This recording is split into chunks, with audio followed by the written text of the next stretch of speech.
أعوذ بالله من الشيطان الرجيم بسم الله الرحمن الرحيم.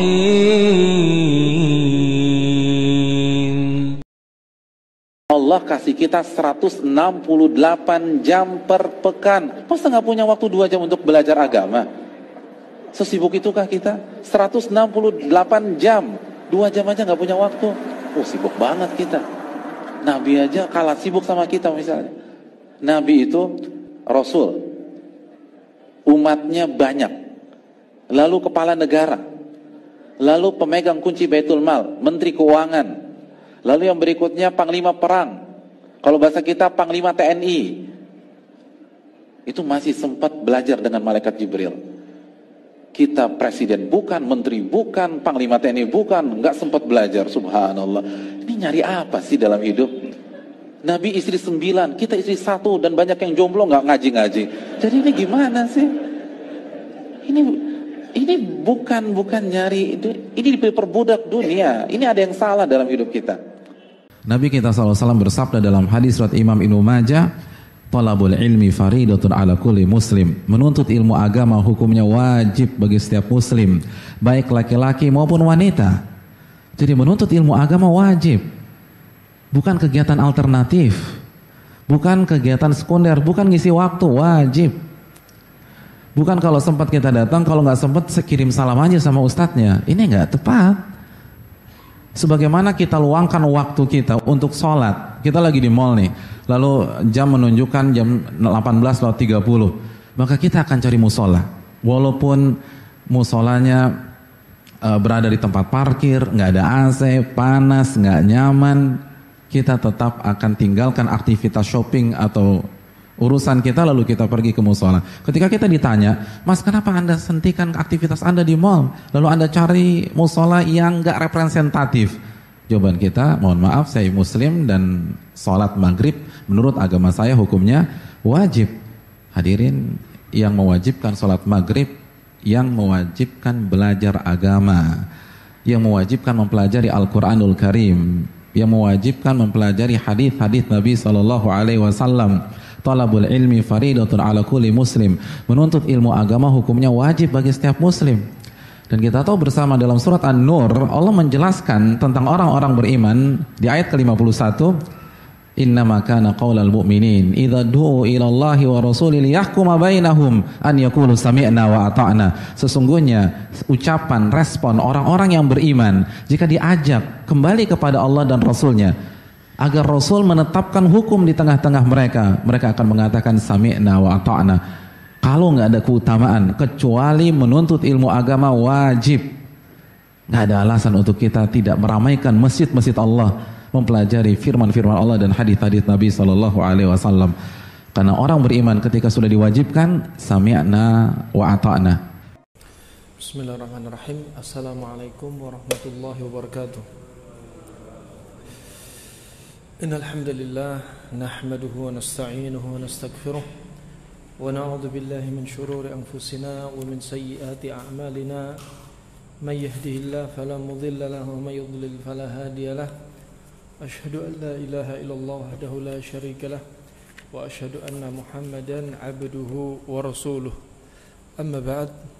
Alhamdulillah, para hadirin hadirat yang saya muliakan, dalam kesempatan kali ini kita masih diberi waktu, peluang, dan kesehatan untuk bisa duduk bermajelis, dibacakan padanya qala Allah wa qala Rasulullah sallallahu alaihi wasallam. Dan sebagaimana biasanya pada pekan kedua kita membahas yaitu kitab Zadul Ma'ad fi Hadi Khairil Ibad, atau kitab tersendiri yaitu kitab Ibnu Qayyim rahimahullah dari kitab At-Tibbun Nabawi. Dan kami lanjutkan dari pembahasan sebelumnya, karena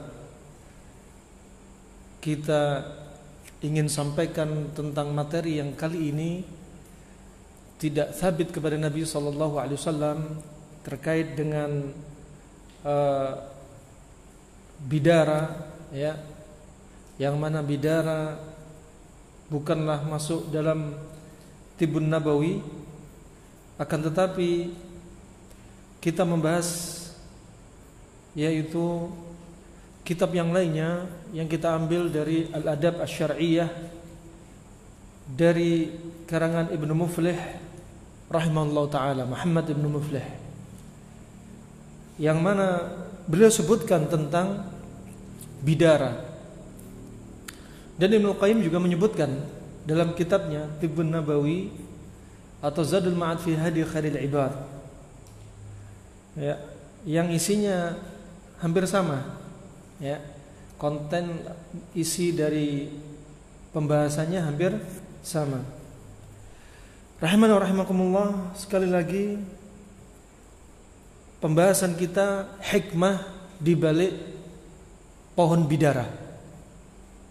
Nah, dan ini banyak dikupas oleh para ulama kedokteran Arab klasik tentang bidara. Ibnu Muflih menyebutkan dalam kitab ini Al-Adab Asy-Syar'iyyah dengan judul Faslun fi khawasi an-nabqi wa huwa thamru as-sidr, bab tentang spesifikasi an-nabq. An-nabq yaitu buah dari pohon bidara. Buah dari pohon bidara. Bidara jangan diartikan sebagaimana sebagian saudara kita menerjemahkan bidara dengan apa? Pohon kelor. Daun bidara, daun kelor, enggak sama. Beda. Antara bidara dan kelor berbeda. Berkata Ibnu Muflih rahimahullah, beliau mulai menyebutkan tentang ayat-ayat dan nanti akan kita sebutkan hadis terkait dengan pohon bidara. Ayat dan hadis terkait dengan pohon bidara disebutkan dalam ayat, disebutkan dalam hadis, tapi ini enggak masuk dalam apa? Jadwal atau dalam data Tibbun Nabawi. Ya, tapi masuknya apa? Masuk dalam pembahasan kedokteran Arab klasik dari sifat-sifatnya. Naam. Berkata rahimahullah ta'ala Ibnu Muflih dalam kitabnya Al-Adab Asy-Syar'iyyah, beliau memulai dengan menyebutkan ayat. Dan ini termasuk kebiasaan para ulama. Setelah menyebutkan ayat, menyebutkan hadis, baru menyebutkan ucapan-ucapan dari para sahabat, dari penjelasan-penjelasan ayat ataupun hadis. Baru athar salaf, ya. Naam. Qala rahimahullah ta'ala wa qala ta'ala fi sidrin makhdud. Allah sebutkan tentang pohon sidr, ya, dalam banyak ayat. Di dalam Al-Quran Allah sebutkan tentang tanaman banyak. Seperti Allah sebutkan di dalam Al-Quran, juga disebutkan dalam ahadits, ya. Di antaranya apa? Syajaratun nakhlah. Ada di dalam Al-Quran seperti apa? Syajaratun nakhlah, yaitu pohon kurma. Ya, juga disebutkan ada syajaratuz zaitun, pohon dari zaitun. Ya, syajaratun nakhlah, pohon kurma ini disebutkan dalam Al-Quran. Dan para ulama yang membahas hikmah-hikmah di dalam Al-Quran, mereka mengatakan apa yang Allah sebutkan di dalam Al-Quran pasti ada hikmahnya. Ya, pasti ada hikmahnya. Nah, apalagi kalau Allah bersumpah. Allah jika bersumpah dengan sesuatu, pasti Allah bersumpah dengan sesuatu yang agung dari ciptaan Allah. Ya, dalam hal ini contohnya Allah bersumpah dengan tanaman. Wattini wazaitun. Ya, Allah bersumpah dengan tin dan zaitun. Pasti ada keagungan dari makhluk Allah ini, dari buah tin dan zaitun, dari pohonnya, dari akarnya, daunnya, semua punya manfaat. At-tin, buah tin, daunnya bermanfaat. Di antaranya untuk apa? Mengurangi berat badan. Di antaranya untuk apa? Mengatasi darah tinggi. Ya. Kemudian manfaat buah tin. Buahnya di antaranya bisa untuk mengatasi kasus mandul. Ya. Juga buah tin, apalagi yang difermentasi, bermanfaat untuk mengatasi kanker prostat. Banyak manfaatnya kalau kita kupas. Zaitun juga demikian. Ya. Daunnya bermanfaat, buahnya bermanfaat, buah zaitun bermanfaat. Ya, dalam ilmu kedokteran modern, LDL yang dijuluki dengan lemak jahat itu nggak bisa dipecah dalam teori mereka. Tetapi pada kenyataannya ternyata minyak zaitun bisa menguraikan LDL. Subhanallah, teruji coba. Makanya banyak di antara orang-orang Arab, mereka membiasakan makan kurma, ya, kemudian zaitun dikucurkan di atas sayuran makanan mereka, sehingga mereka makan lemak-lemak, daging-dagingan. Subhanallah, ada minyak zaitun untuk menguraikan apa? Lemak-lemak yang kata mereka lemak jahat. Nah, begitu pula akarnya, akar zaitun ternyata sangat manjur untuk mengobati kencing manis. Alhasil, kalau dikupas hikmahnya sangat banyak. Nah, kalau dikupas hikmahnya sangat banyak. Barakallahu fikum. Dan bab hikmah, babnya luas. Dan jangan apa? Jangan bermudah-mudahan hikmah ini dinisbatkan kepada Nabi. Karena banyak hikmah dikupas itu bukan dari sisi agama, dari sisi kesehatan.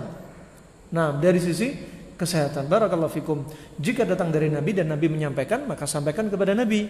Ya, sampaikan kepada Nabi. Misalkan batu ismit.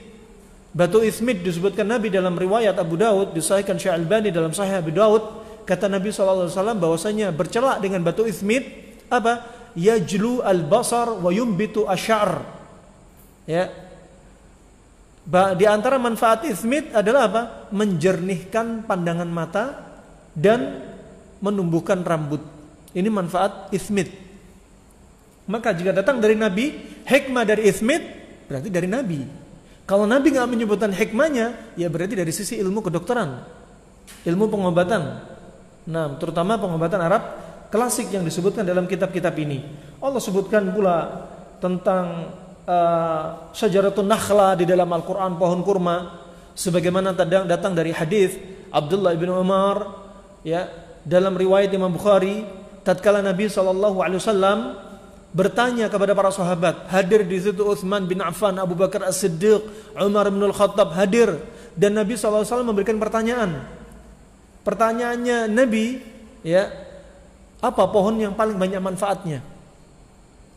Ya, dari bagian-bagian pohon yang paling banyak manfaatnya. Semua sahabat nggak bisa jawab. Ya, semua sahabat nggak bisa jawab hingga akhirnya Nabi sendiri yang menjawab, yaitu syajaratun nakhlah, pohon kurma. Pohon kurma, ya, pohon kurma. Dan kemudian ketika pulang dari pertemuan dengan Nabi, kemudian Umar bin Al-Khattab pulang bersama putranya yaitu Abdullah bin Umar. Kata Abdullah bin Umar, "Ya abati, wahai bapakku, aku sebenarnya tadi tahu jawabannya Nabi kira-kira apa? Kurma." Kemudian kata Umar bin Al-Khattab, "Kenapa kamu enggak jawab tadi?" "Gimana aku jawab? Sedangkan di hadapanku para sahabat yang sudah sepuh-sepuh, sudah tua. Ya, Abu Bakar, Utsman dan yang lainnya. Saya malu untuk menjawab." Umar berharap ingin anaknya itu menjawab pertanyaan Nabi SAW. Tapi Abdullah bin Umar tidak mau mendului orang-orang yang tua dari kalangan para sahabat radhiyallahu anhum ajma'in. Alhasil manfaatnya banyak dari akarnya. Akar pohon kurma punya manfaat. Kulitnya punya manfaat. Dalamnya pohon kurma, ya, dalamnya pohon kurma jika dibuka itu juga punya manfaat. Disebutkan Ibnu Qayyim sifatnya dingin, bagus untuk mengatasi tenggorokan yang sudah keras, paru-paru yang sudah keras, bagus untuk mengatasi lambung, sakit mah, menguatkan lambung, banyak manfaatnya. Juga daun kurma punya manfaat. Ya, kemudian kurmanya, dari serbuk kurmanya sampai kurma tuanya juga punya manfaat. Biji kurmanya juga punya manfaat. Sampai sebagian memanfaatkan biji kurma sebagai apa? Kopi biji kurma untuk mengobati darah tinggi. untuk mengobati atau menguatkan lambung dan lain sebagainya. Nah, alhasil ya, apa yang disebutkan dalam Al-Qur'an disebutkan oleh para ulama, apa hikmahnya? Apa hikmahnya? Kemudian syajaratuz zaitun juga disebutkan, syajaratuz sidr, ya, pohon bidara juga disebutkan di dalam Al-Qur'an, ya. Juga disebutkan dalam Al-Qur'an, ya, syajaratut tuba, ya. Syajarah tuba, pohon tuba, yaitu pohon di surga, ya. Pohon di surga. Nah, disebutkan dalam Al-Qur'an apa? Sidratul Muntaha. Disebutkan dalam Al-Qur'an Sidratul Muntaha. Juga dalam hadis disebutkan ada apa? Pohon tuba. Pohon tuba. Sebagaimana datang dari Abu Hurairah radhiyallahu an dalam riwayat Imam Bukhari bahwasanya Nabi SAW bersabda, yablughu bihi Nabi SAW qala inna fil jannah syajaratan yasiru ar-raqibu fi dhilliha mi'ata amin la yaqta'uha. Nah, katanya Nabi SAW bahwasanya di surga itu ada satu pohon yang seseorang itu melakukan perjalanan dari ujung ke ujung tempat teduhannya itu, ya, itu seperti apa? 100 tahun perjalanan gak berhenti-berhenti. Coba bayangkan, orang melakukan perjalanan, katakan naik tunggangannya, berjalan dari ujung teduhan pohon ini sampai ujung teduhannya itu seperti apa? 100 tahun. Menunjukkan besarnya pohon ini di surga. Nah, ini juga di antara pohon-pohon yang disebutkan, ya, ada dalam Al-Qur'an, ada dalam hadis. Juga disebutkan ada pohon namanya syajaratuz zakum. Syajaratuz zakum, ya. Sebagaimana Allah sebutkan wa syajaratul mal'unah fil Qur'an, ya. Dia adalah pohon yang terlaknat di dalam Al-Qur'an. Juga Allah sebutkan, ya, inna syajarataz zakum ta'amul athim, ya, sesungguhnya syajaratuz zakum itu makanannya orang-orang pendosa. Para ulama ahli tafsir menyebutkan zakum ini punya buah, ya, ada buahnya dan buahnya itu berduri. Para penghuni neraka kehausan ketika diazab, ya. Para penghuni neraka kehausan ketika diazab, mereka itu pengen makanan, pengen minuman. Dan ada syajaratuz zakum kalau dimakan itu nyangkut di tenggorokan, gak bisa keluar, gak bisa masuk. Kenapa? Banyak durinya. Kebayang bagaimana perasaannya. Ya, na'udzubillah min dzalik. Nah, kemudian alhamdulillah rahimakumullah, di sini Ibnu Mufil menyebutkan sebagaimana dalam surat Al-Waqi'ah ayat 28, fi sidrim makhdud. Fi sidrim makhdud, yaitu sidr, pohon sidr kalau diartikan dalam bahasa Indonesia pohon bidara. Makhdud. Makhdud apa? Yaitu apa? Fi sidrim makhdud. Ya, ini pohon sidr rata-rata apa? Berduri. Pohon bidara itu rata-rata berduri. Nah, kalau di Arab durinya itu sampai panjangnya seperti telunjuk kita. Dan durinya sangat keras. Kalau nancep kaki, subhanallah sakitnya, ya, sampai masuk ke dalam. Kemudian sebagaimana dalam ayat, ya, yang lengkap, wa ashabul yamin ma ashabul yamin fi sidrin makhdud wa talhim mandud, ya, wa ashabul yamin ma ashabul yamin, ya, dan orang-orang yang beruntung, ya, mereka itu betul-betul dalam keadaan apa? Mereka beruntung, ya. Yamin diartikan sebelah kanan, ya. Dan mereka adalah orang-orang yang beruntung. Mereka betul-betul dalam kondisi sangat beruntung, ya. Pernah dalam kisah-kisah ketika saudara kita yang menjadi khatib ketika khutbatul Jumat di Kampung Badu, namanya Kampung Badu, orang Badu, ya, banyak, mereka itu banyak kejahilan, jauh dari ilmu. Ketika sang khatib berkhutbah, wa ashabul yamini ma ashabul yamin hum ashabul jannah wa ashabul shimal hum ashabun nar, ya. Ini khatib kan di tengah. Ashabul yamin mereka para penghuni surga, ashabul shimal mereka para penghuni neraka. Akhirnya orang Badu apa yang mereka lakukan? Yang duduk di sebelah kiri langsung kabur pindah kanan. Nah, karena memahaminya langsung, yang kanan itu penghuni surga, langsung mereka kanan. Ini kisah-kisah ajaib wal gharaib orang-orang Badu. Naam, fi sidrin makhdud, ya, ada pohon sidr situ.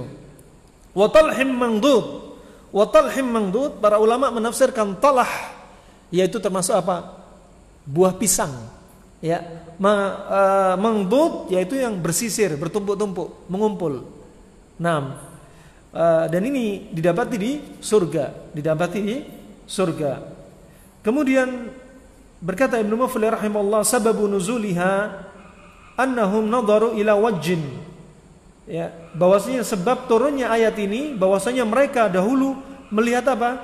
Melihat wajh yaitu seperti wadi, tempat jalannya air ketika banjir. Di daerah mana? Di daerah Taif. Fa'ajabahum sidruhu faqalu. Kemudian mereka ini kagum ketika melihat pohon sidr ini. Kemudian mereka berkata, ya laita lana mithla hadza. Seandainya kami mendapati seperti pohon sidr ini. Wahal makhdud alladzi la syauka fih. Apakah ada dari pohon ini yang makhdud, yang apa? La syauka fih, yang enggak ada durinya? Ya. Kenapa? Karena pohon bidara itu banyak durinya. Seandainya pohon ini gede tapi nggak ada durinya, tapi ternyata banyak durinya. Nah, kemudian Allah Subhanahu Wa Taala berfirman dalam surat Saba ayat yang ke-16, wa baddalnahum bi jannataihim jannataini dawata ukuli khamtin wa athlin. Ya, dan Allah Subhanahu Wa Taala gantikan yang mereka sebelumnya orang-orang pengikutnya Ratu Saba. Adapun penamaan Ratu Bilqis, ya, hadisnya tidak sahih, ya, sanadnya tidak sahih. Yang betul dijuluki Ratu Saba saja. Adapun penamaan Bilqis butuh dalil. Ya, dan Allah ganti. Kenapa? Mereka enggak bersyukur kepada Allah Subhanahu Wa Taala. Diberikan, masya Allah, pertanian yang sangat melimpah hasil pertaniannya.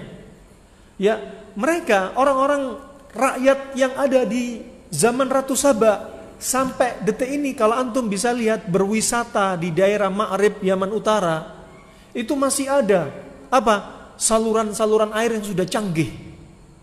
Zaman sekarang orang pakai pipa. Di masa lalu mereka sudah pakai saluran air untuk pertanian, dibikin dari batu tinggi, kemudian seperti pipa setengah, air itu mengalir. Mereka sudah berpikir bagaimana cara bikin pertanian. Sudah sejauh itu mereka diarahkan ke tanah-tanah tempat pertanian mereka sampai hasil pertanian melimpah. Tetapi mereka kufur kepada Allah Subhanahu Wa Taala. Ya, mereka malah menyembah matahari. Mereka malah berbuat syirik. Ya, sampai ada di situ tiang-tiang untuk nyembah matahari. Nah, sampai sekarang masih ada kerajaannya Ratu Saba ini. Nah, bekas-bekasnya. Nah, dan Amerika membuat angka-angka untuk disusun-susun kembali kerajaan ini. Nah, kemudian rahimana rahimakumullah, wa badalnahum bi jannatain jannataini dawata ukuli khamtin wa athl. Karena mereka kufur nikmat, sehingga Allah berikan apa? Banjir besar, hasil pertanian habis. Kemudian apa? Kemudian yang tadi hasil pertaniannya melimpah, Allah ganti dengan tanaman apa? Khamt wa athl. Ya, para ahli tafsir diantaranya ada menafsirkan khamt adalah yaitu semua tanam-tanaman yang punya duri. Ini Allah ganti kepada mereka, rakyat Saba, manusia pada waktu itu. Ya, kenapa? Karena mereka mengkufuri nikmat Allah. Nah, dikasih rizki malah berbuat syirik. Allah ganti dengan apa? Di antaranya syajaratul khamt. Ya, ada yang menafsirkan adalah pepohonan yang banyak durinya. Ya, ada yang menafsirkan nabtun ta'muhu murrun, yaitu tumbuh-tumbuhan yang rasanya pahit, Dan asal, adapun asal, ya, menafsir di antara ditafsirkan oleh Ibnu Abbas, ya, bahwasanya annahu tarfa wa qila syajarun yushbihu. Ya, seperti apa? Seperti tanaman yang menyerupai tanaman yang berduri, ya. Di antaranya mereka juga menafsirkan maksudnya adalah pohon bidara, ya. Allah berfirman, wa syai'im min sidrin qalil. Wa syai'im min sidrin qalil dalam surat Saba ayat 16. Dan Syekh Mubarakfuri menyebutkan tentang dari ayat ini, dia sebutkan tentang sirah, ya, bahwasannya orang-orang ahlul Yaman dulu di zaman Mulkus Saba, makanya ketika Nabi Sulaiman mengirimkan surat, ya, kepada Ratu Saba ini untuk berislam, maka Ratu Saba ngajak musyawarah dengan menteri-menterinya.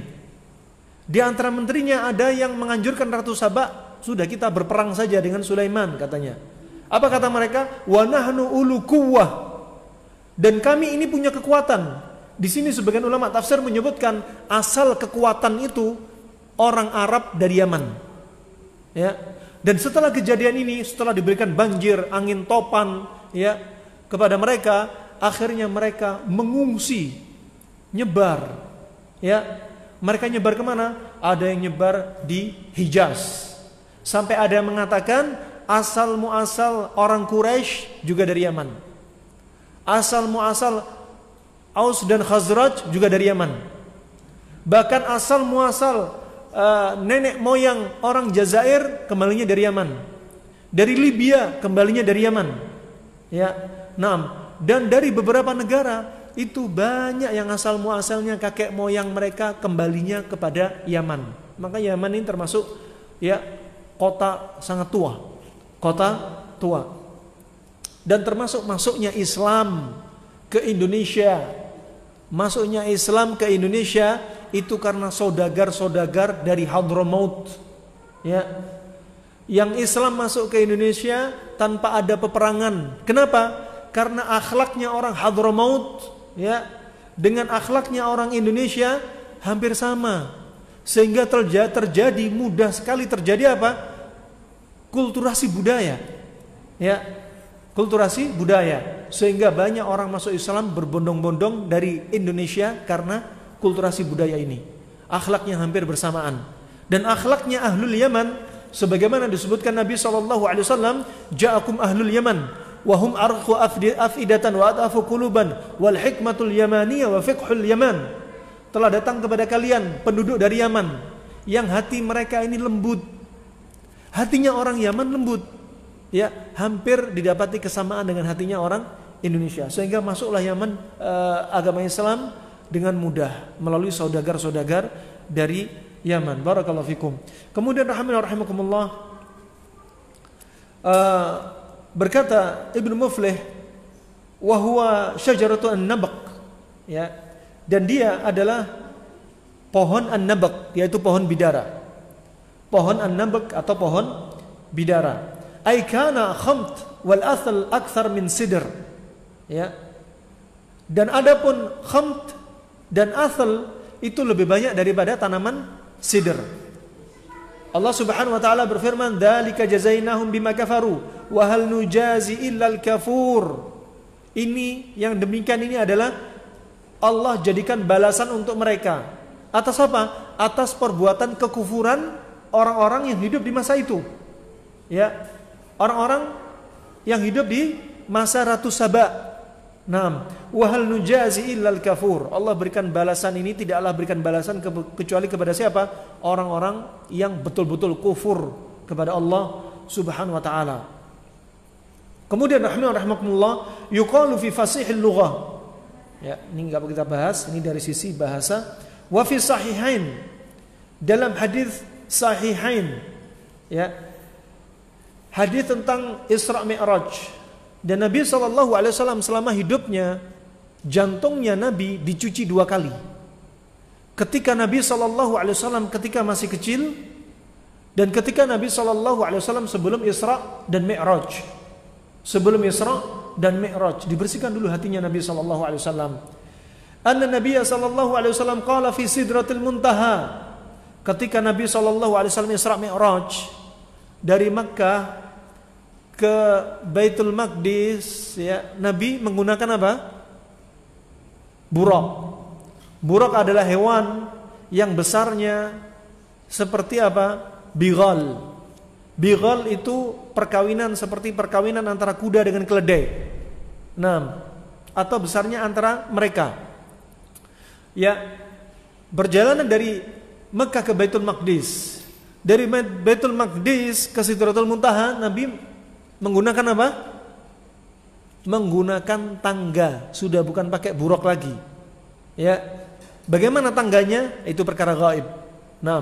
Ketika Nabi SAW naik ke langit, ya, sampai Sidratul Muntaha, tidaklah melewati para malaikat, kecuali para malaikat berwasiat kepada Nabi SAW, ya, obatilah umat kamu dengan berbekam. Ya. Dan ini adalah apa? Ini dengan dalil inilah di antara mereka ada yang memasukkan, ya, atau memasukkan bekam termasuk tibun nabawi.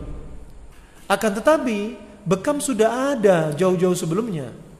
Orang-orang Cina sudah mempraktekkan teori bekam. Sudah ada, ya. Bahkan sebelum jauh-jauh sebelum Nabi sudah ada. Cuma takrir dimulai dari sini, masuk dalam jadwal tibun nabawi. Barakallahu fikum. Kemudian ketika di Sidratul Muntaha disebutkan dalam hadis ini, ya, disebutkan dalam hadis yang diriwayatkan dalam Sahihain, yaitu riwayat Imam Bukhari dan Imam Muslim, bahwasannya idza nabquha mithlu qilali hajar, bahwasanya ketika Sidratul Muntaha, sidr kan diartikan apa? Pohon bidara. Ya. Dan di atas nanti Rasulullah ketika dengan malaikat Jibril, ya, ketika dihadapkan kepada Allah Subhanahu wa taala, di situ ada apa? Ada pohon Sidratul Muntaha. Ya. Dan Sidratul Muntaha itu punya buah. Buahnya namanya nabq. Dalam riwayat ini, riwayat Bukhari dan Muslim, nabquha mithlu qilali hajar. Dan buah pohon bidara itu seperti qilali hajar. Apa itu qilali hajar? Disebutkan dalam hadis, ya, bahwasanya qilal, kata Imam Al-Khattabi, qilal bikasril jama' qullah. Qilal itu jamak dari qullah. Jamak dari qullah. Ya, qilalu hajar artinya apa? Banyak sekali buah-buahannya yang ukurannya seperti apa? Ina. Ukurannya seperti apa? Seperti tempat air, tempat untuk nyimpan air. Dan ini tuh besarnya buah bidara di Sidratul Muntaha seperti itu. Dan disebutkan dalam riwayat yang lainnya bahwasanya daunnya, ya, daunnya dari Sidratul Muntaha disebutkan sebagaimana datang dalam riwayat yang lainnya, tatkala Nabi SAW masuk ke langit ketujuh, ya, kemudian disebutkan dalam hadis tersebut, tsumma rufi'at ila Sidratul Muntaha. Kemudian Nabi SAW diangkat ke Sidratul Muntaha. Fa idza nabquha mithlu qilali hajar. Adapun buahnya Sidratul Muntaha, ya, itu seperti qilali hajar, ya, seperti tempat nyimpen air, ina, bejana untuk nyimpen air. Wa idza waraquha, adapun daun-daun Sidratul Muntaha mithlu adanil filah.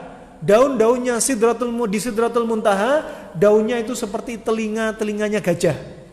Ya, seperti telinganya gajah. Qala hadhihi Sidratul Muntaha. Inilah Sidratul Muntaha. Ya. Nah, berkata Imam Nawawi rahimahullah, kenapa dinamakan Sidratul Muntaha? Dinamakan Sidratul Muntaha lianna ilmal malaika yantahi ilaiha. Karena ilmunya, pengetahuan para malaikat berhenti sampai di situ. Malaikat nggak tahu lagi apa yang ada di Sidratul Muntaha. Artinya muntaha apa? Sudah ujung, sudah habis. Ilmunya malaikat sudah nggak sampai sini. Ya, kecuali siapa? Kecuali yang Allah kabarkan. Seperti siapa? Malaikat Jibril dan Rasulullah diperkenankan di Sidratul Muntaha. Yang lainnya nggak tahu, kecuali jika Allah beritahu. Dan ketika malaikat Jibril dan Nabi Muhammad SAW berjumpa dengan Allah Subhanahu Wa Taala, apakah bisa melihat Allah? Gak bisa, karena antara Allah dengan mereka ada hijab, wa hijabuhun nur, dan hijabnya, sitarnya penutupnya antara Allah dengan malaikat Jibril dan Nabi Muhammad itu dari cahaya. Law kashafat hijabu la ahraqat ya man tahabasar. Ya. Seandainya hijab ini diangkat, ya. Seandainya hijab ini diangkat, niscaya apa yang di hadapan Allah ini akan terbakar, termasuk Nabi Muhammad dan malaikat Jibril. Ya, maka mereka nggak bisa melihat Allah. Melihat Allah itu nanti ketika sudah pada masuk surga. Allah berikan mereka kekuatan mata untuk bisa melihat Allah Subhanahu wa taala. Ya, yang mana Allah dilihat ketika kapan? Ketika hari Jumat. Ya, penghuni surga setiap hari Jumat melihat Allah. Setiap setelah melihat Allah, wajah mereka semakin putih, mereka semakin bersih. Melihat lagi Jumat berikutnya semakin bersih lagi. Dan bukan berarti mereka melihat Allah, mereka bisa mengelilingi Allah. Mereka nggak bisa mengelilingi Allah karena Allah sangat besar. Mereka hanya bisa melihat Allah Subhanahu wa taala. Ya, dan ini nikmat di atas nikmat. Ya. Ya, mereka mendapat apa? Husna. Penghuni surga mendapat apa? Husna. Apa itu husna? Surga. Wa ziyadah. Ditafsirkan oleh para ulama dalam ayat ini, ziyadah itu apa? Melihat wajah Allah Subhanahu wa taala. Demikian rahimani wa rahimakumullah jami'an. Kemudian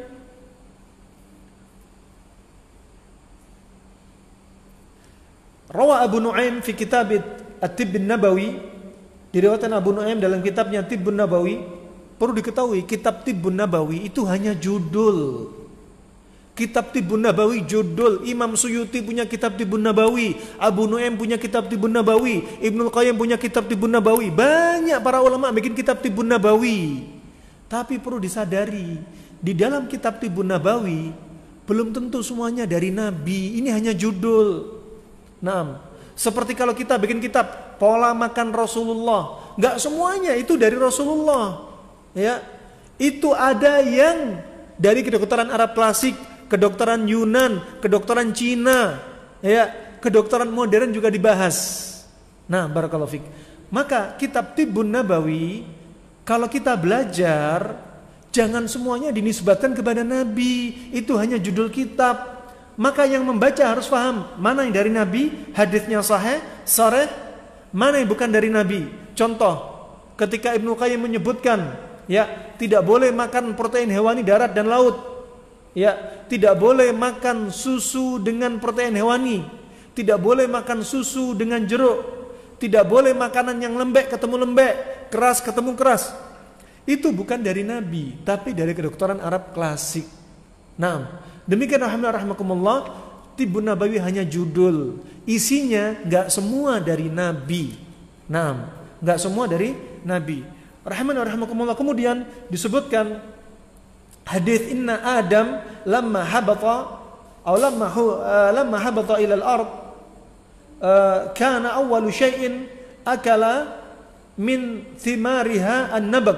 Bahwasanya Adam alaihissalam ketika pertama kali diturunkan ke bumi, pertama kali yang dia makan adalah dari buah nabak, yaitu apa? Buah pohon bidara. Ini disebutkan Ibnu Qayyim rahimahullah. Tetapi apa? Sanadnya perlu dilihat. Nah, sanadnya perlu diperiksa. Kemudian kita masih masuk pembahasan ayat dan hadis, ya. Ayat dan hadis. Kemudian rahimakumullah, sekarang apakah bidara, daun bidara, pohonnya termasuk Tibbun Nabawi? Enggak masuk. Ya, enggak masuk Tibbun Nabawi. Karena kalau memasukkan dalam Tibbun Nabawi, maksudnya jadwal herbal atau makanan Tibbun Nabawi, itu butuh dalil khusus.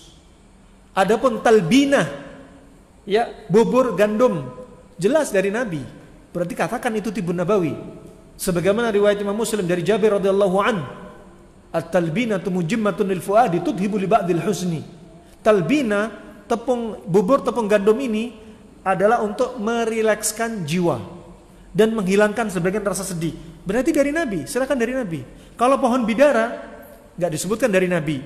Memang ada dari Nabi SAW, tapi dia bukan untuk apa? Disebutkan khusus untuk ilmu kedokteran, ilmu pengobatan. contoh dalam hadis yang sahih sebagaimana dari Qais bin Asim radhiyallahu annahu aslama fa amarahu an-nabiy sallallahu alaihi wasallam ay yaktasila bima'in wa sidrin. Rawahu an-Nasa'i wa Tirmidzi wa Ahmad wa Shahih al-Albani rahimahullah. Ya, bahwasanya Qais bin Asim radhiyallahu dia ketika masuk Islam, Nabi menganjurkan kepada dia untuk mandi dengan air dan apa? Dengan daun bidara. Nah, makanya seperti kalau ada muallaf atau muallafah, ya, di antara bimbingan Nabi apa? Ya, mandi dengan air dan daun bidara. Ini bimbingan Nabi SAW. Disebutkan. Nah, kemudian juga dalam riwayat yang lainnya, ya, dari Ummu Atiyah Al-Ansariyah radhiyallahu anha, ya, dia berkata, dakhala alaina Rasulullah sallallahu alaihi wasallam hina tuwfiyat ibnatahu. Faqala iksilniha thalathan aw khamsan aw akthar min dhalik. Ya. Katanya Ummu Atiyah Al-Ansariyah, Nabi SAW mendatangi kami tatkala putrinya Nabi wafat. Nabi menganjurkan kepada wanita-wanita yang memandikan putrinya Nabi SAW, mandikan putriku ini 3 kali, 5 kali atau lebih. Ya, dan kalian lihat, kalau bisa apa? Dimandikan dengan air dan sider, dengan air dan daun sider, dan jadikan pada akhirnya yaitu apa? Kafuro. Kafuro adalah termasuk nama pohon. Ya, kalau orang sekarang bikin imitasi, ya, instan, kalau kafuro aslinya pohon, tapi sekarang dibikin imitasi yang dijuluki apa? Kapur barus. Aslinya itu kafuro. Makanya kapur diambil dari bahasa Arab aslinya. Kafur. Nah, dibikin apa? Sekarang sudah bukan alami. Yang organiknya namanya memang pohon kafuro. Dan pohon kafuro sifatnya dingin. Ya, daun bidara sifatnya dingin. Ya, juga disebutkan dalam ayat, ya, kadang disebutkan zanjabila, kadang disebutkan kafuro. Kata Ibnu Katsir, zanjabil itu sifatnya panas, kafuro sifatnya dingin. Nah, ternyata ada panas dingin juga. Ibnu Katsir juga memahami hal ini. Barakallahu fikum. Kita lanjutkan setelah sholat Isya. Ya. Setelah sholat atau setelah adzan? Setelah adzan aja. Baik, biar enggak terputus lama ya. Berarti setelah adzan. Barakallahu fikum.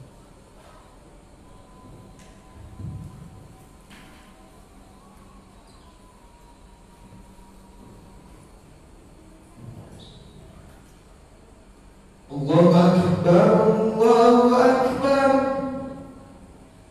Allahu Akbar, Allahu Akbar.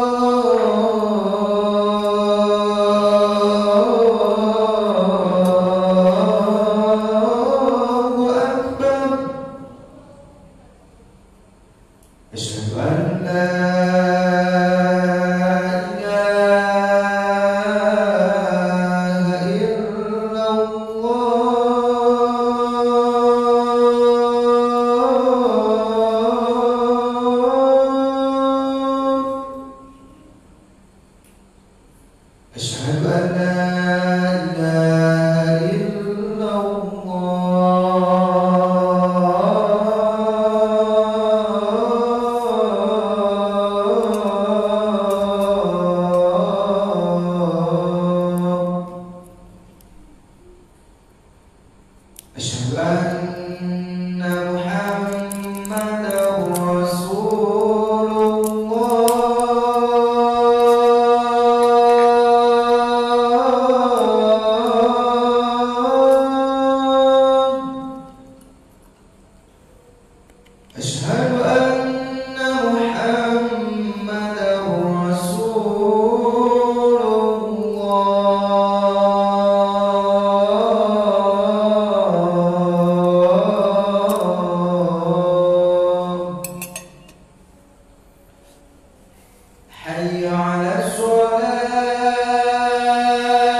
Allahu Akbar, Allahu Akbar. La ilaha illallah.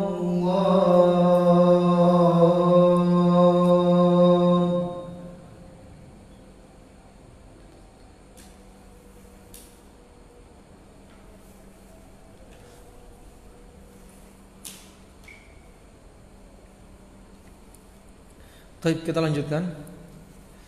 Nah, rahman wa rahimakumullah.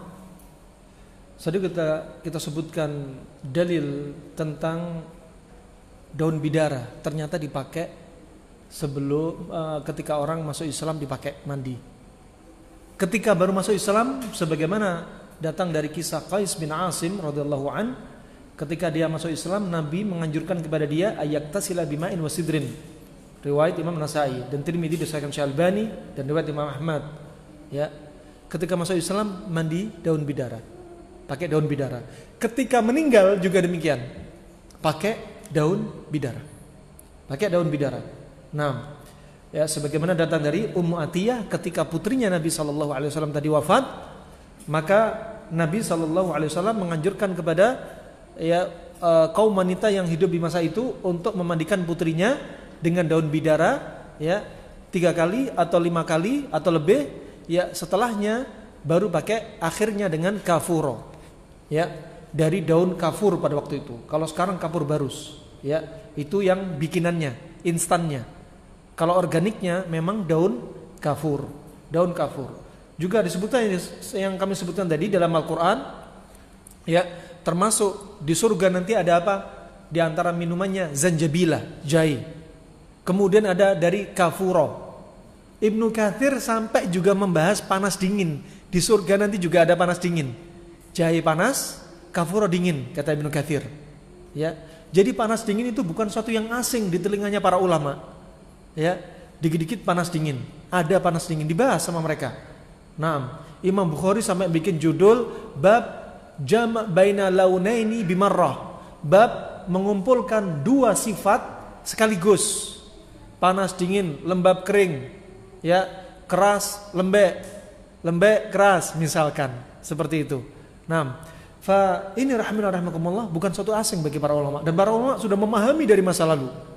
Dan ini panas dingin dipraktekkan untuk ketika makanan, pola makan panas dingin, juga untuk mengobati penyakit. Kalau ada penyakit sifatnya panas, obati dengan dingin. Ya, dan ini sangat simpel sekali. Kita akan membahas faedah dari konsep ini, dari bidara buahnya. Naam. Farahman rahimakumullah. Ya. Adapun ilmu pengobatan Cina, ya, mereka lebih expert lagi. Mereka lebih ahli lagi. Bahkan disebutkan oleh mereka panas, dingin, lembab, kering, sejuk, hangat. Wah, ini lebih detail lagi. Dan tentunya itu apa? Butuh apa? Waktu yang panjang. Tetapi kalau kita bahas panas dingin di sini yang Ibnu Qayyim sebutkan simple banget. Sangat simple. Artinya cukup dengan panas dingin tidak menafikan manfaat. Cukup. Masya Allah. Orang sakit mata, pernah saudara kita, salah satu saudara kita, ya, yang biasa mencatat kajian dari YouTube, dari kajian-kajian ini, tetangganya sakit mata, konjungtivitis. Melapor pada dia, aduh mataku ini merah, gatal, pedih, ya, banyak kotoran, ya. Ini saya mau ke rumah sakit. Gak usah ke rumah sakit. Apa kata dia? Kamu makan timun aja. Hitungan sekitar 15 menit sembuh sakit matanya. Kan ini ajib, ya. Simple, sehat itu mudah dan murah. Hanya makan timun, dingin di mata jadi berkurang. Nah, Ibnu Qayyim, apa kata Ibnu Qayyim? Kalau sakit mata, anjuran Ibnu Qayyim apa? Jangan makan kurma, karena kurma itu panas. Berarti pantangannya orang sakit mata, karena sakit mata itu panas. Ya, warmun harun, kata Ibnu Qayyim. Ya, maka jangan kasih makanan yang panas-panas. Ya, bukan panas hawanya, tapi maksudnya apa? Sifatnya panas. Ibnu Qayyim juga ajibnya coba, kalau orang sakit mata, jangan apa? Melakukan hubungan intim, karena hubungan intim menyebabkan panas di tubuh yang kuat. Kalau orang sakit mata, jangan banyak bergerak, istirahat, biar tubuh nggak terlalu panas, biar tubuh itu dingin. Ajib, masya Allah. Ya, Makanya ini apa? Termasuk teori-teori yang unik disampaikan oleh mereka para ulama. Mereka para ulama, ya. Nah, makanya kalau sakit mata pakai celak batu ismit. Kenapa? Celak batu ismit sifatnya dingin. Pakai kam'ah. Kenapa pakai kam'ah? Kam'ah sifatnya dingin. Nah, barakallahu fikum. Kemudian rahimakumullah, kita lanjutkan. Wan nabqu baridun yabisun. Baru kita masuk sekarang faedahnya. Nabq, buah bidara itu sifatnya apa? Barid yabis, dingin kering. Ya, dingin kering. Daunnya juga demikian, sifatnya daun bidara dingin. Ana sering lihat subhanallah, sebagian saudara kita punya pohon bidara gede besar, buahnya dibiarin jatuh di tanah, nggak dimanfaatin. Itu kan mubadir. Ya. Padahal kalau antum ambil buahnya, daunnya, ya diproses, nanti akan kita sebutkan manfaat pemrosesannya apa saja. Itu manfaatnya banyak. Sampai tadi ada yang tanya di IG, Ustadz, saya punya pohon bidara, buahnya, daunnya kebuang-buang, diapain enaknya ini? Nah, padahal kalau dikeringkan, dimanfaatin, banyak manfaatnya untuk saudara-saudara kita. Kita masuk dari sisi manfaatnya sekarang. Kita perlu tahu konsep buahnya dingin, daunnya dingin. Berarti cari penyakit-penyakit yang sifatnya panas. Tapi kalau ilmu kedokteran Cina lebih apa? Lebih expert, ya, lebih ahli lagi, lebih profesional. Sampai ditentukan bidara sifatnya apa? Katakan buahnya sifatnya apa tadi? Dingin kering. Nanti mereka membahas afinitasnya kemana, arah kerjanya kemana. Itu mereka bahas. Memang ruwet, ya. Tapi kalau belajar tentunya itu sangat manfaat sekali, tidak menafikan, ya. Tetapi bagi kita kalau ingin belajar ilmu dasar ini aja sudah cukup, ya. Ini sudah cukup, masya Allah. Panas dingin dengan gini tanpa kita harus belajar lebih detail lagi. Ternyata sudah kita rasakan manfaatnya. Nah, yang penting tahu sifatnya yang berlawanan. Kemudian di antara manfaatnya disebutkan dalam kitab ini, Ibnu Muflih termasuk ulama tahun atau kurun ke-7 sezaman dengan Ibnu Qayyim rahimahullah, dia menyebutkan manfaat buah dari pohon bidara apa? Qabitun yuqawwi al-mi'dah, menguatkan lambung. Coba orang yang sakit mah, apalagi mahnya tipenya panas, ya, ini sangat manfaat sekali. Kenapa? Buahnya sifatnya dingin, cocok untuk lambung-lambung panas. Nah, kemudian wa khasatan idza quliya wa duqqa ma'a nawah. Terkhusus jika apa? Jika buahnya ini kalau digoreng itu namanya apa? Sangrai. Buahnya ini disangrai. Setelah disangrai, ditumbuk bersama apa? Daging buahnya sama bijinya, disangrai, ditumbuk. Itu sangat bagus untuk menguatkan lambung. Berarti bisa jadi apa? Bisa jadi produk-produk antum yang sibuk dengan herbal, bisa jadi produk antum apa? Kopi buah bidara. Belum ada. Ya, belum ada. Di Indonesia kita belum nyimak. Silahkan bikin kopi buah bidara. Disangrai, ditumbuk. Aman, enggak pakai kapsul-kapsulan. Jual dalam bentuk apa? Sudah sangrai. Ya, Masya Allah, manfaatnya Masya Allah, menguatkan lambung. Masih banyak manfaat yang lainnya, kita sebutkan setelahnya. Kemudian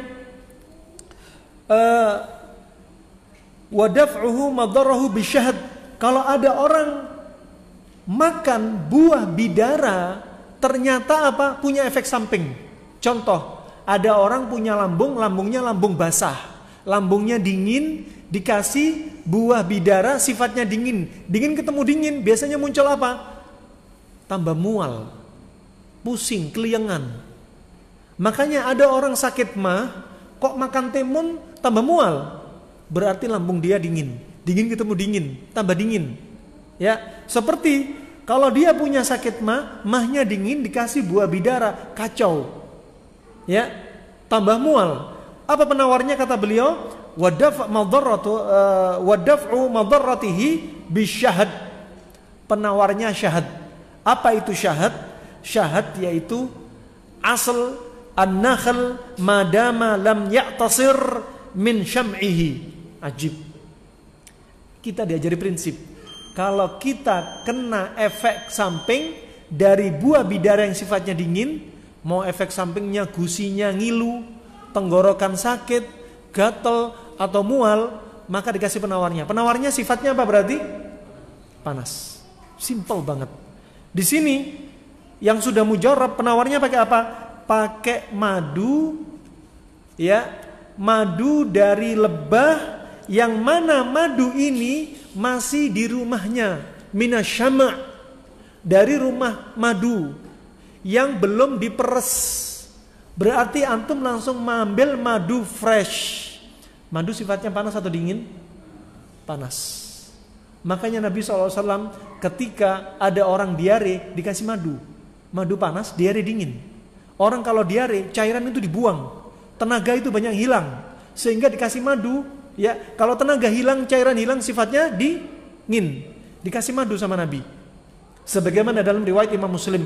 Tapi Nabi gak nyebutin madu ini panas, diare itu dingin. Enggak, yang nyebutin para ulama. Makanya kita gak langsung bilang nisbat kepada Nabi, langsung klaim. Kenapa? Kadang ternyata hikmahnya dibahas oleh para ulama yang gak bisa dinisbatkan kepada Nabi SAW. Berarti tadi kalau alergi, misalkan atau gak cocok dengan nabak, penawarnya apa? Cari madu yang masih di rumah tawon, belum diperes, masih fresh, dan di situ propolisnya masih ada. Propolis sifatnya panas. Dari apa? Dari rumah-rumah tawon.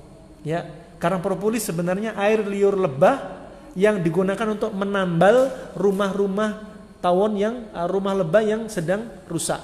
Nah, rahimakumullah. Kemudian lanjut. Wa ghidha'u wan nabghu yusakkinu as-safra. Dan di antara manfaat berikutnya bahwasannya sidr itu, ya, sidr tadi kita bicara apa? Buahnya kan? Bicara apa? Buahnya. Sekarang kita bicara daun. Dan daun bidara itu untuk apa? Untuk mengurangi sofra. Apa itu sofra? Jaundice. Ya. Mata kuning. Berarti pada kasus hepatitis pakai daun bidara sangat bagus. Ya. Karena dia menenangkan. Ya. Bagus, ya, dan menenangkan. Untuk apa? Mengurangi, termasuk membuka saluran-saluran yang tersumbat dalam apa? Dalam saluran-saluran yang di situ lewatnya bilirubin, cairan warna kuning ini. Ya. Makanya kalau ada orang kena penyakit kuning, itu ada sumbatan-sumbatan antara apa? Antara liver dengan apa? Liver dengan apa? Hah? Hah? Hah? Bukan ginjal. Di situ ada kibit, ada mararah, ya, bahasanya. Dan di situ ketika tersumbat, maka apa? Bilirubin ini ketika tersumbat nyebar. Makanya mata kuning, tangan kuning, wajah kuning, ya, tubuh banyak yang kuning karena tersumbat. Dan daun bidara untuk membuka sumbatan-sumbatan ini. Ya. Daun bidara untuk membuka sumbatan-sumbatan ini. Barakallahu fikum. Kemudian di antara manfaatnya yushahi at-ta'ama wa yuwallidu balghaman wa huwa bati'ul hadam. Di antara manfaatnya dia ini apa? Untuk menambah nafsu makan. Untuk anak kecil berarti bagus. Untuk orang yang habis sembuh dari sakit, untuk penambah nafsu makan bagus. Nah, barakallahu fikum. Ya, dan dia yang jadi masalah efek sampingnya apa? Pencernaan lambat, itu aja. Ya, batiul hadam katanya, batiul wa huwa batiul hadam, dicernanya lambat, tapi dia nambah nafsu makan. Wallahu a'lam bissawab. Kemudian lanjut Muhammad ibn Mufli rahimahullah taala,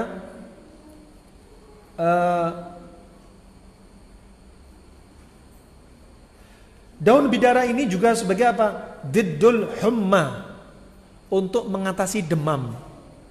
Kenapa mengatasi demam? Karena daun bidara dingin, simple, ya. Kalau ada anak demam dikasih apa? Rebus aja daun bidara. Ya. Kalau orang dewasa katakan 1 genggam dosisnya. Dengan 1,5 gelas air direbus sampai 1 gelas. Setengah gelas minum pagi, setengah gelas minum sore. Ya, simple kan? Pakai daun bidara. Ya, kenapa? Sifatnya dingin. Coba Nabi SAW bersabda, "Idza asabakum al-humma fa'abriduhu bil ma' fa innahu min fahil jahannam." Kalau kalian kena demam, ya, dinginkan dengan air. Karena demam itu hembusan dari api neraka. Ya kan?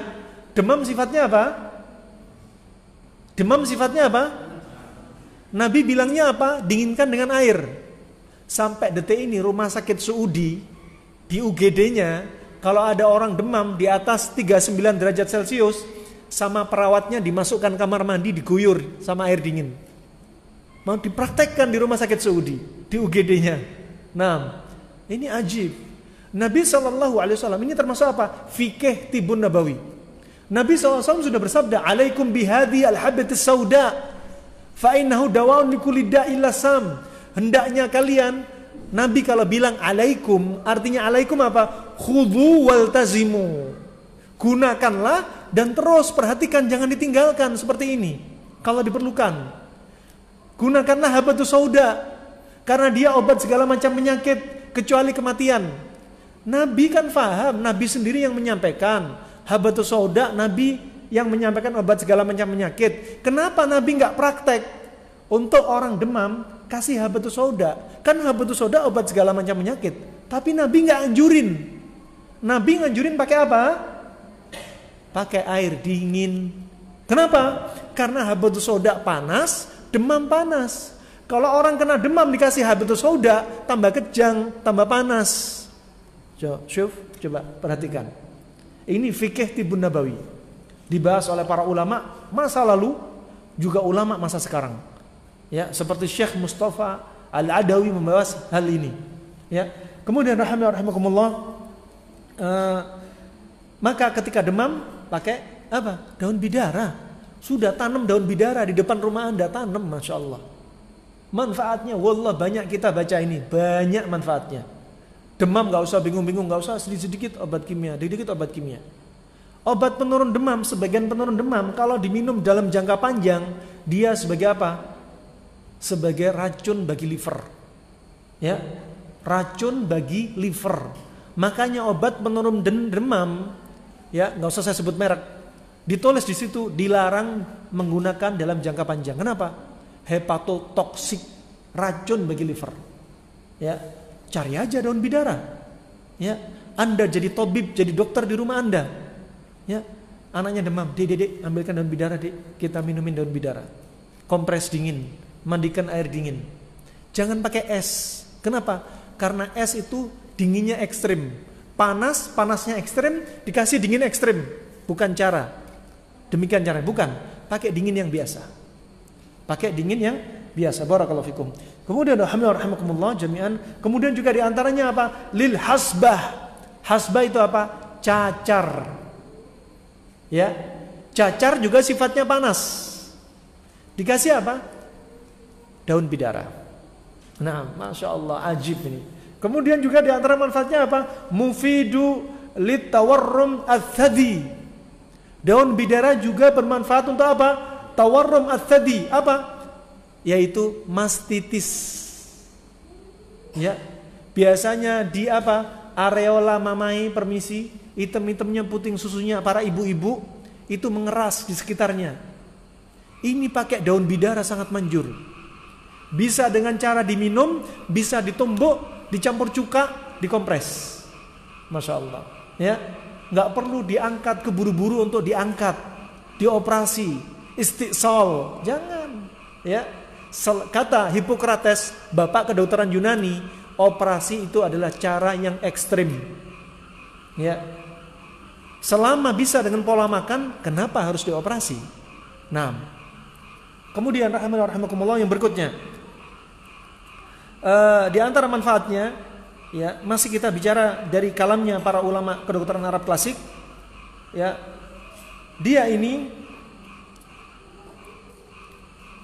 bermanfaat untuk menguatkan rambut dan mencegah rontoknya rambut. Ajib.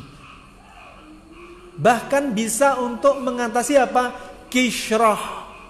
Apa itu kishrah? Ya, ketombe. Bahkan bisa untuk apa? Membunuh kutu sak telur-telurnya berserta telurnya. Ajib coba. Sekarang sudah banyak makanya sampo daun bidara. Kalau perlu dicampur, buahnya sama daunnya dicampur, ya ditumbuk, Anda campur sedikit air, taruh di rambut. Untuk apa? Menguatkan akar rambut. Untuk mencegah kerontokan. Ya, kalau sudah ada yang rambutnya sudah botak, bukan pakai daun bidara, tapi pakai apa? Pakai batu ismit. Ya, ditumbuk, campur madu, oleskan di kepala. Nabi bersabda apa? Yumbitu sya'ar, menumbuhkan rambut. Nah, kemudian rahmatullah berikutnya apa? Sebagian menyebutkan, kedokteran modern menyebutkan kenapa bisa menumbuhkan rambut? Karena mengandung potasium, karena mengandung antimoni, ya, yang rumus kimianya SB, ya, itu bagus untuk apa? Untuk apa? Rambut, pertumbuhan rambut. Nah, kedokteran klasik dibahas, modern juga bahas, masya Allah. Nah, kemudian rahmatullah juga bisa untuk apa? Ketombe dan kutu. Ya, ajib. Ya. Nah, kenapa demikian? Karena rambut, kulit kepala, kenapa kutuan, kenapa ketombean, asalnya dari makanan. Ya, kalau kita salah pola makan, terlalu sering panas ketemu panas, timbullah uap dan gas di perut. Kata Al-Hafidz Ibnu Hajar, kalau gas di perut ini naik ke otak, setelah di otak, ya, fadafa'a ilal ain, kemudian didorong ke mata, maka terjadilah romet, penyakit konjungtivitis. Ya. Wa in dafa'a ila al-anf hadatsa zukam. Kalau didorong ke arah hidung, terjadilah pilek. Wa in dafa'a ila sadr, kalau didorong ke arah paru-paru, terjadilah nazlah, infeksi paru-paru. Wa in dafa'a ila al-qalb, kalau didorong ke arah jantung, hadatsa syausah, akan timbul penyakit syausah. Ulama khilaf apa itu syausah? Syausah ada yang menafsirkan pembuluh darah jantung, pembuluh darah di sekitar jantung pecah. Ada yang mengatakan nyeri pada dada, ada yang mengatakan nyeri pada perut karena gas yang numpuk. Ya. Dan ini kalau kita lanjutkan kata Al-Hafidz Ibnu Hajar, wa in dafa'a ila dimag wala yastati ayakhruj wala yanhadir, kalau uap ini numpuk di kepala tidak keluar, ahdatsa sudah, jadilah pusing. Makanya Nabi bersabda ketika Nabi bertemu orang Badu, yang orang Badu ini nggak pernah pusing, nggak pernah demam. Ditanyai pernah demam, demam apa nggak tahu. Ditanyai pernah pusing nggak, orang Nabi tanya kepada orang Badu ini, kata orang Badu ini, apa itu pusing? Nggak paham, saking nggak pernah sakitnya. Ya, kemudian Nabi jelaskan tentang pusing. Pusing itu apa? Rihun ya'taridu fir ra's wa yadribu al-asab. Pusing adalah angin yang berputar-putar di kepala yang menekan saraf. Jadilah pusing. Angin dari mana? Dari perut. Coba. Nabi menjelaskan, ulama menjelaskan. Ajib. Ya. Mau dikemanakan hadis ini kalau ternyata memang Nabi menyebutkan sebabnya pusing. Dan angin ini kalau turun ke bawah, kita tambahi lagi. Kalau turun ke bawah, ke kemaluan wanita, terjadilah keputihan. Makanya kalau pakai obat keputihan, ya, tapi pola makannya masih salah, ada saatnya akan balik lagi keputihan. Ya, kalau naik ke kulit, terutama pada kaum laki-laki, terjadilah panu kadas kurap. Kalau numpuk di kulit kepala jadi lembab karena uap tadi, apa yang terjadi? Sudah namanya kishrah, ketombe, itu dari jamur. Jamur terbang di udara, virus, bakteri, jamur punya hak asasi untuk terbang. Ketika medianya cocok di kepala, sudah kenalah ketombe.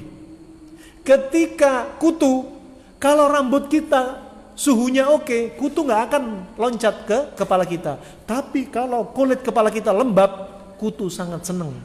Makanya daun bidara sifatnya dingin, buahnya sifatnya dingin, sangat bagus untuk ngusir kutu, bahkan bunuh kutu. Dan ketombe, menguatkan rambut, ya, dan mencegah kerontokan. Ya Allah, ya, manfaatnya ajib. Ya, rahimahullah. Tapi jangan bilang Tibbun Nabawi. Ini ulama Arab yang bilang. Ya. Kalau dikit-dikit tipu nabawi nanti klaim kepada Nabi. Kemudian rahmatullah kita lanjutkan. Antum masih sabar untuk lanjut? Kalau dilanjutin pertemuan berikutnya tanggung nih. Ya, hanya sedikit lagi. Sabar dikit ya. Nah, kemudian di antara manfaatnya wayandiju al-awram wa fihi tahlil, dan dia mematangkan bengkak-bengkak untuk segera dibersihkan. Kalau antum punya bisul, cepat minum daun bidara dan tumbuk daun bidara, kompres ke bisulnya. Apa efeknya? Biar cepat matang. Ya, biar cepat matang. Ini bilang biar cepat matang sekalian, biar dibersihkan. Nah, kemudian wattari minhu ma'al khal yamna'u min takshir al-jild. Daun bidara jika ditumbuk dicampur dengan cuka untuk mencegah apa? Pengelupasan kulit. Ada sebagian orang kulitnya mudah kelupas. Pakai daun bidara campur cuka. Jangan cuka dapur. Pakai cuka yang organik, cuka apel, cuka delima, cuka kelapa, cuka kurma, ya, cuka anggur, silahkan. Nah, barakallahu fikum. Kemudian wa tari aidan yulsiku al-jarahat wa yuqawwi al-idham al-wahina al-wahiya idza dummidat bihi aw nutila bil ma' al-madbukh fihi 'alaiha. Nah, subhanallah, ya. Kemudian kata beliau rahimahullah, begitu pula daun yang masih segar,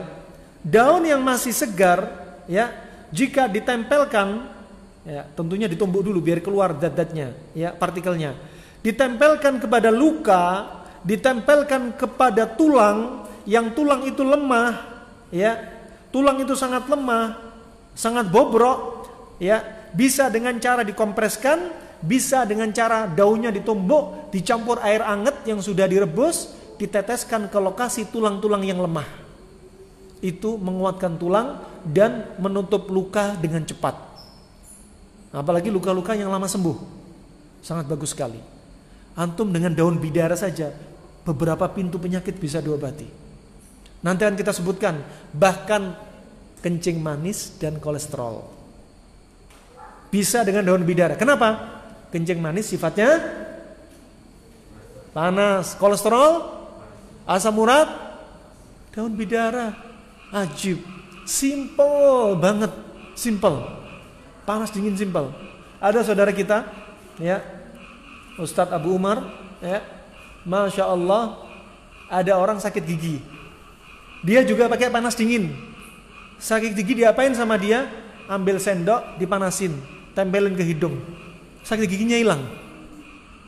Nah, karena sakit giginya sifatnya dingin, dipanaskan, sembuh. Sehat itu mudah dan murah. Ini nggak bisa kita sebutkan langsung klaim kepada Nabi, tapi kita lihat cara-cara yang berpasangan ini sangat simpel untuk menggunakan sebagai cara terapi. Barakallahu fikum. Kemudian berikutnya,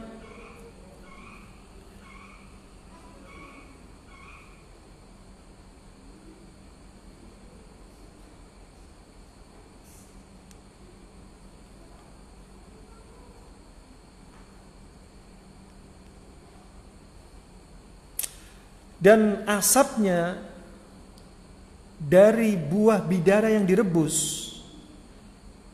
ya. Jadi buah bidara, buah atau daunnya direbus bisa, ya. Kemudian bisa digunakan untuk apa? Mengobati luka-luka seperti apa? Al-quruha ar-rutbah wajudari, yaitu luka-luka yang luka itu sampai keluar nanah. Katakan misalkan gangren. Orang yang punya kencing manis, kalau kena luka kakinya lama sembuh dan kadang timbul gangren, ya, sampai baunya nggak nyaman. Berarti bisa pakai ini.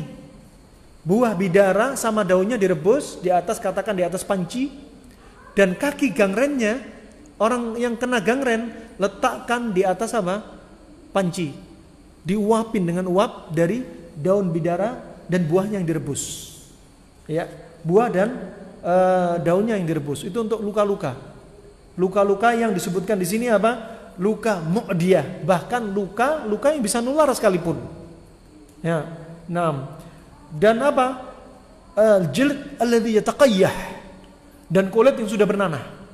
Kulit yang sudah bernanah sekalipun. Juga termasuk apa? Ramaduhu ala huruqin nar wal kuruh ar-rutbah. Begitu pula daun bidara atau buahnya yang dibakar sampai jadi apa? Romat. Romat itu seperti apa? Seperti abu. Abunya dari pembakaran daun dan buah bidara ditaburkan kepada luka bakar. Kepada luka bakar dan luka-luka yang lama sembuh. Itu juga sebagai obat. Makanya di masa lalu ketika para sahabat terjadi peperangan. Ketika terjadi peperangan, ya, di antara sahabiat mereka jadi apa? Jadi yang perawat luka. Di antara luka itu apa? Dikasih apa? Dikasih hasil abu dari bakaran seperti tikar. Ya, dan abunya ditaruh di luka. Kenapa? Untuk menghentikan perdarahan. Ya, untuk menghentikan perdarahan. Kemudian kita lanjutkan, wa samaratuhu ma'a ramadihi ta'kulu al-lahma az-zaid wal quruh al-asra al-indimal. Begitu pula buahnya daun bidara dan abunya itu bisa untuk mengatasi apa? Ta'kul lahmuz zaid, yaitu daging tumbuh. Ya. Wal quruh, dan luka-luka. Ya, al-quruh al-asra al-indimal, yaitu apa? Luka-luka yang apa? Hampir sembuh. Kadang ada apa? Ada seperti jaringan-jaringan parut di luka. Kalau antum ada luka, nanti ada jaringan parut kan? Itu namanya apa? Al-indimal. Antum diajari bahasa Arab, bahasa medis Arab klasik. Ya. Al-indimal. Atau apa? Untuk biar tercegah nggak kena keloid. Ya, pakai ini. Buahnya dibakar jadi abu, taruh di atas luka ini. Fa ini pengobatan klasik tentunya. Barakallahu fikum. Kemudian juga buahnya itu bermanfaat untuk apa? An-nafath al-muzmin. Ya, an-nafath al-muzmin. Ajib. Ya. Kita cari apa ini an-nafath al-muzmin. Ternyata apa? Buah bidara bagus untuk mengatasi hemoptosis atau hemoptisis, ya. Untuk apa? Batuk darah. Untuk batuk darah, baik batuk darah karena TBC atau yang selainnya, ya, yaitu basak dam atau nafath dam. Itu pakai apa? Pakai bidara. Berarti kalau orang Cina ngelihatnya apa? Berarti afinitasnya, arah kerjanya ke paru-paru. Mereka bakal bahas kayak gitu nanti. Ini teori mereka yang lebih dalam lagi. Tapi apa? Walaupun nggak terlalu dalam, kita simple pakai teori ini, pakai cara klasik Arab. Masya Allah sudah mendatangkan manfaat dengan izin Allah Subhanahu wa Ta'ala. Kemudian dia juga bagus untuk apa? Untuk mengatasi kasus limpa. Untuk mengatasi kasus limpa. Bisa dengan cara dikompres, dicampur dengan cuka dari daun bidara, ditumbuk, kompres, campur cuka, diletakkan di atas limpa, dikompresin, atau bisa diminum. Ya, antum lihat, kalau antum sering ngantuk jam 9 pagi sampai jam 11, nguap terus. Itu jam-jam limpa sedang aktif. Ketika antum sering nguap, itu tanda-tanda antum limpahnya lemah, ngantuan. Obatnya diantaranya apa? Kurangi karbohidrat dan gula. Karena karbohidrat dan gula sifatnya panas. Di sini dikasih bidara, karena bidara sifatnya dingin. Coba, simpel sekali. Untuk apa? Menguatkan limpa Anda. Kemudian yang asyik lagi, yang terakhir nih dari pembahasan beliau, wa yujlasu fi tabikhihi lisailani ar-rahm wa thamratuhu tanfa min nahsh ar-rutaila. Ya, buahnya ini juga bermanfaat untuk apa? Gigitan serangga yang beracun. Ada serangga seperti lebah dan lain sebagainya, tawon, model-model tawon. Ya, kalau orang Jawa bilangnya tawon das, ya, atau tawon kumbang atau tawon yang lainnya. itu punya racun. Lah ini buah bidara bermanfaat, dikompreskan dan juga minum untuk mengatasi racun. Racun itu sifatnya panas, daun bidara sifatnya dingin. Nah, kemudian juga bermanfaat untuk apa? Orang kaum wanita yang rahimnya bermasalah, haid nggak teratur, atau orang yang wanita ini berbulan-bulan nggak haid. Caranya gimana? Bikin ratus vagina. Permisi akramakumullah. Daun bidara direbus, di atasnya ada api, keluar uap, kemudian sediakan kursi. Kalau beli mahal, ratusan ribu rupiah, kursi ratus vagina. Bikin sendiri kursi dari kayu, dilubangi tengahnya. Kemudian permisi, wanita ini tentunya membuka akramakumullah, membuka pakaian bawahnya dan duduk di atas kursi, biarkan uap ini masuk ke alat vitalnya. Nah, ke rahimnya. Itu banyak manfaat, termasuk apa? Untuk kasus miom, kanker rahim. Ya, sifatnya dingin. Nah, untuk masalah kista di rahim. Kenapa? Ini sifatnya bidara dingin. Barakallahu fikum. Dan mereka terjadi rata-rata kenapa? Karena kebanyakan konsumsi manis dan pekat, sehingga terjadi apa? Stagnasi peredaran darah. Jika terjadi di rahim, terjadilah seperti kasus tumor dan kanker. Nah, barakallahu fikum. Adapun di antara faedah yang lainnya, ya, tadi sudah kita sebutkan untuk memandikan mayit. Ya, di antaranya ada yang menyebutkan kenapa? Karena untuk melunakkan, biar nggak kaku. Ya, pakai daun bidara bagus untuk melemaskan. Juga dia bagus untuk apa? Orang kesurupan atau kena sihir. Tapi nggak ada kata para ulama, kata Syekh bin Baz dan yang lainnya, nggak ada satu dalil pun daun bidara itu untuk sihir. Untuk mengatakan daun bidara sunnah untuk pengobatan ruqyah ini nggak bisa, karena butuh dalil. Butuh dalil. Bahkan Syekh Albani mengatakan pengobatan daun bidara untuk kasus ruqyah termasuk bid'ah. Keras Syekh Albani. Kenapa? Karena nisbatan kepada Nabi, klaim kepada Nabi. Kalau nggak klaim, kita mau pakai silahkan. Dengan teori panas dingin. Subhanallah, teman-teman kita yang biasa meruqyah, ya, nggak hanya pakai daun bidara, mereka pakai mentimun. Karena sifatnya dingin, jin sifatnya panas. Kemudian kami sampaikan kepada salah satu tim ruqyah, kenapa antum pakai nggak pakai sekalian semangka? Karena semangka ini lebih dingin dari timun. Ya, ruqyah dicoba pakai semangka, lebih dahsyat dari timun katanya pengakuan mereka. Jangan bilang ini bid'ah, ini nggak ada urusan sama agama. Ini hanya pakai cara, dan cara ini sudah mujarrab. Selama mujarrab, kenapa nggak dipakai? Pakai panas dingin. Makanya orang kesurupan juga dimandikan air dingin. Nah, barakallahu fikum. Fa ini rahimani wa rahimakumullah. Apa? Pakai teori panas dingin. Masya Allah, masuk kemana-mana teorinya. Ya, masuk kemana-mana. Tapi apa? Jangan bilang dari Nabi. Tibun Nabawi ruqyah pakai semangka. Waduh, bid'ah apa lagi nanti? Diprotes nanti. Ini hanya mujarrab, pakai konsep panas dingin bermanfaat. Ya, bagi yang orang belum pernah mencoba, mungkin hanya nggak masuk akal. Tapi bagi ahlinya, tim-tim ruqyah, mujarrab, ya, mujarrab. Dan daun bidara dipakai, ya, seperti Al-Hafidz Ibnu Hajar, juga Syekh bin Baz menyebutkan kalau ruqyah pakai 7 daun bidara, ditumbuk, dimasukkan air, dibacakan ayat atau ruqyah, kemudian diminumkan.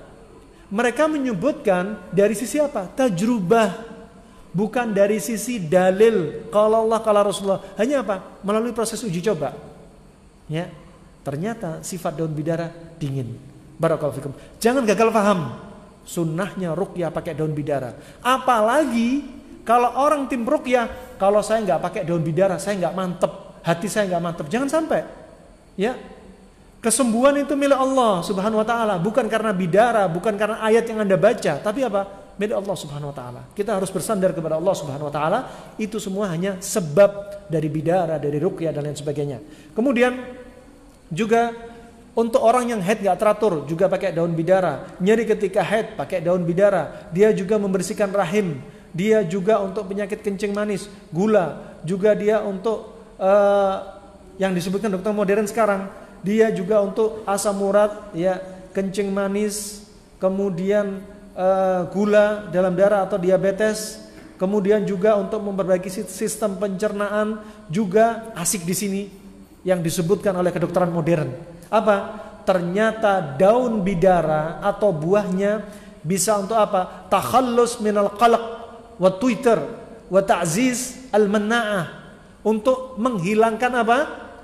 Qalaq. Qalaq itu apa? Orang yang mudah marah. Ya. Termasuk orang yang mudah marah, termasuk orang yang gangguan jiwa dan depresi, bahkan untuk kasus bipolar.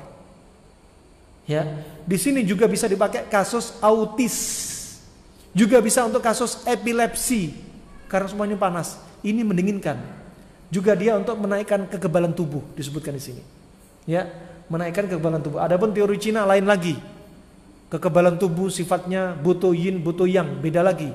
Ya, itu teori lain lagi. Adapun teori ini sangat simpel. Ya, tentunya kalau belajar ilmu kedokteran Cina butuh waktu panjang, butuh mulazamah, dan memang bagus teori mereka.